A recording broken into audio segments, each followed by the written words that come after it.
I'll go ahead and go down.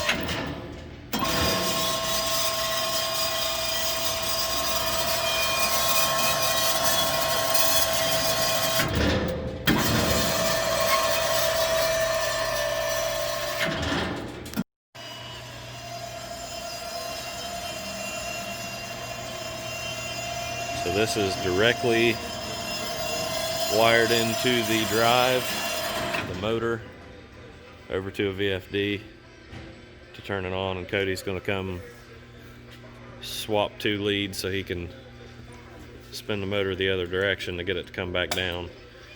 This box is just a little too corroded to use these buttons.